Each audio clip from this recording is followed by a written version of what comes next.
700-an lah, 600 lebih sampai 700 caleg di di seluruh daerah, di seluruh dapil ya. Nah ini kan kita membutuhkan begitu banyak orang, ya belum di tingkat provinsi, belum di tingkat kabupaten kota. Kita membutuhkan begitu banyak orang untuk bisa merepresentasi daerah pemilihannya atau daerah di mana. Dan saya kira silakanlah beramai-ramai kita untuk ada di dalam. Nggak usah lagi melihat ini kan sudah selesai, tahap konsolidasi sudah selesai. Sekarang sudah tahap fokus untuk pemenangan pemilu 2009. Dan kita terbuka untuk siapapun, apalagi kawan-kawan yang sudah pernah berjuang untuk PDS. Untuk masuk menjadi calon legislatif tentunya dan bisa memenangkan di mana kira-kira daerah pemilihan yang akan dia ambil gitu. Dan saya kira kita fokus ke sana saja, karena kalau kita bilang oh saya harus jadi ini jadi itu sudah selesai ini. Kita tidak lagi membicarakan konsolidasi organisasi, kita sudah bicara konsolidasi untuk pemenangan pemilu tahun 2009. Dan saya kira kita membuka kesempatan untuk siapapun, khususnya juga kawan-kawan yang pernah merasa ditinggal, pernah merasa tertinggal. Welcome, silakan mulai tingkat pusat sampai di tingkat kabupaten kota untuk mengisi dapil-dapil itu sebagai calon legislatif, dan itu cukup banyak. Kita juga kebingungan mencari orang saat ini. Artinya dengan lolosnya lah PDS untuk pemilu 2009, kan tentu secara psikologis lah ya akan berdatangan kader-kader baik yang lama yang sudah sempat say goodbye dulu lalu atau yang baru. Apakah agak mudah atau sulit mencari kader baru ini? Sebenarnya sih enggak juga ya. Artinya kita sendiri juga punya mekanisme ya, bahwa betul-betul calon legislatif yang akan menjadi caleg dari PDS tentu harus mengikuti ada pendidikan pelatihan ya, tentang persepsi tentang PDS, apa itu perjuangan PDS, ya perlu punya persepsi yang sama di dalam perjuangan partai ini. Nah sebenarnya kawan-kawan yang dahulu itu sudah tahu, sudah pernah mengikuti pendidikan pelatihan yang kita lakukan gitu kan. Nah ini juga sebenarnya sehingga mereka tuh lebih mudah ya kalau ada kawan-kawan yang merasa tertinggal. Tapi untuk kader-kader yang baru masuk juga ya tetap harus mengikuti proses ini. Dan itu juga tidak sulit ya, karena kita lakukan itu di semua daerah. Ya pasti untuk memudahkan lah, dan yang pasti kita punya kriteria tertentu untuk menjadi calon legislatif dari PDS. Iya, Bung Deddy, dengan perkembangan demokratisasi di negara kita, akhirnya lahir partai-partai baru ya. Termasuk salah satu diantaranya adalah partai yang ya mengusung tentu misi yang sama. Ya saya sebutkanlah PKD, Partai Kristen Demokrat, yang juga sudah lulus ya verifikasi hukam. Nah, apa yang Anda ingin kemukakan sebagai komentar?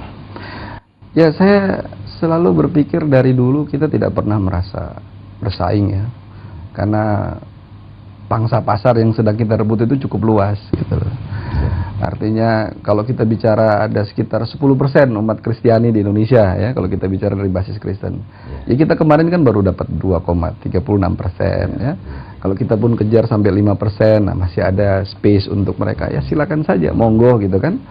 Dan buat kita kompetisi itu justru membuat kita tuh lebih aktif ya, lebih siap gitu. Jadi kita tidak pernah merasa, karena ada bagusnya juga seperti muncul partai-partai seperti mereka juga mensosialisasikan kepada masyarakat mengenai perjuangan yang sama sebenarnya. Dan harapan kita semakin banyak masyarakat mengerti tentang kepartaian itu sendiri akan semakin bagus. Karena ada kondisi di budaya umat Kristiani itu sendiri bahwa seakan-akan politik itu tabu. Nah ini tentu yang kita akan terobos, kita lakukan satu pencerahan lah ya, bahwa politik itu tidak tabu sepanjang kita juga tentu bertanggung jawab menjalankan amanah ataupun tanggung jawab yang diberikan oleh masyarakat itu. Dan tentu untuk bisa sampai kepada hal yang lebih baik ya butuh waktu, proses seperti yang kita lakukan kan, konsolidasi, dan pada akhirnya ke depan ya PDS ini bisa menjadi partai kader, partai modern seperti yang diharapkan dan seperti yang kita canangkan dari awal.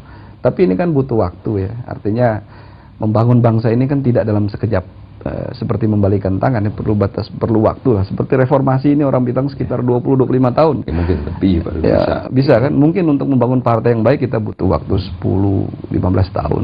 Saya kira berilah kami kesempatan untuk memperbaiki diri, untuk menjadi yang lebih baik dari sekarang. Artinya dalam arti kata partai jangan hanya menjadi partai semusim lah ya, ini harus tetap eksis. Makin berkembang, makin solid dan makin baik. Dan luar biasa kan kita sudah melewati masa pemilu pertama dan ini merupakan pemilu yang kedua. Nah, kalau kita bisa melewati threshold lagi dengan ambang batas 2,5% maupun 3%, kita punya waktu 10 tahun lagi untuk konsolidasi, dan saya berkeyakinan bakal akan terjadi satu proses kaderisasi yang Nah ini yang baik. Ya, oke, ini yang menarik ya Bung Denny. Anda mengatakan pangsa pasar masih besar, katakanlah dari 10%.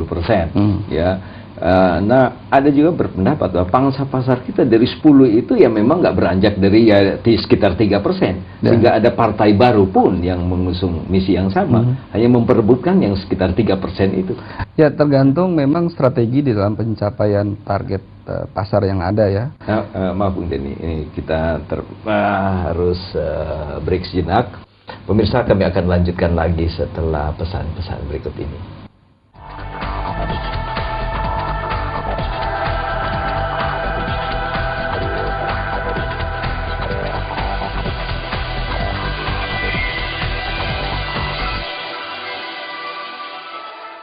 Keramahan bumi serumpun sebalai, Bangka Belitung.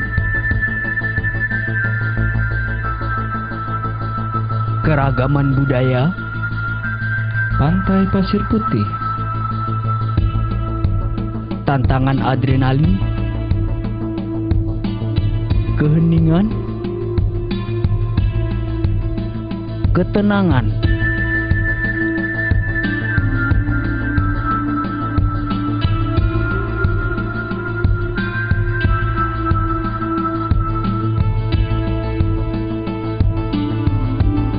Kedamaian, semua ada di Bangka Belitung.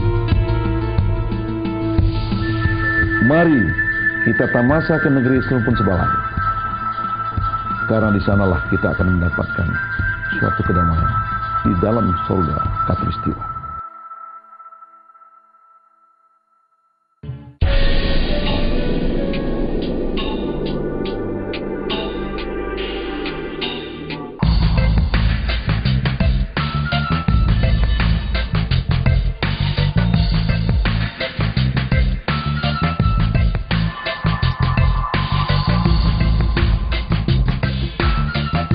Kepada seluruh pengunjung, para investor, kami tunggu Anda di bumi Nior Melambai, Sulawesi Utara.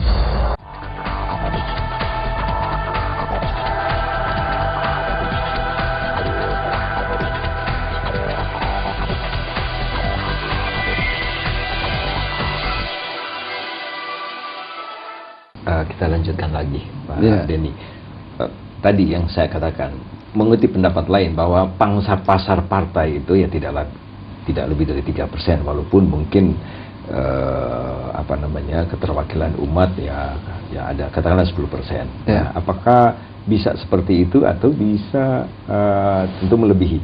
Ya, tergantung dari mungkin Anda punya tergantung strategi dan positioning Partai Damai Sejahtera ya. Yang pertama, kita sekarang kan mengatakan bahwa kita ini partai yang terbuka. Kita bukan partai agama ya, tetapi kita partai nasionalis dengan nilai-nilai Kristiani ya. Dan oleh karenanya bukan tidak mungkin di beberapa daerah tertentu calon legislatif kita non Kristen gitu kan. Sehingga dengan harapan akan ada penambahan suara dari situ juga. Di samping itu juga kita mempunyai satu positioning yang lebih baik ya dibandingkan dengan Anda tunggu, saya potong lagi. Anda bukan partai agama, nasionalis, tapi nilai-nilai Kristiani. Nilai Kristiani ya. Sehingga bisa saja pendapat umat ya apa bedanya dengan partai nasionalis yang lain, sehingga mungkin mereka lebih baik menyebar di partai nasionalis atau partai yang betul-betul murni mengusung platform Kristen. Ya, memang begini, harus disadari bahwa kekristenan itu jelas terpisah antara negara dan agama. Dan kita tidak mau masuk ke wilayah paradigma itu yang pada akhirnya kita akan berbenturan juga dengan gereja. Karena gereja selalu katakan ya politik is politik, agama is agama. Bahwa kita menyatakan ada nilai-nilai Kristiani yang universal ya semua orang berhak menggunakan itu. Karena ini juga merupakan nilai-nilai yang universal. Karena kita bicara nilai Kristiani siapa? Nilai kasih kan. Kalau kita bicara kasih itu bisa berlaku kepada segala aspek gitu. Jadi itu intinya, apalagi kita bicara nilai-nilai damai sejahtera ya, kita membawa damai, kita membawa sejahtera, dan itu yang diinginkan oleh masyarakat. Sehingga kita sebenarnya nilai-nilai itulah yang kita bagikan kepada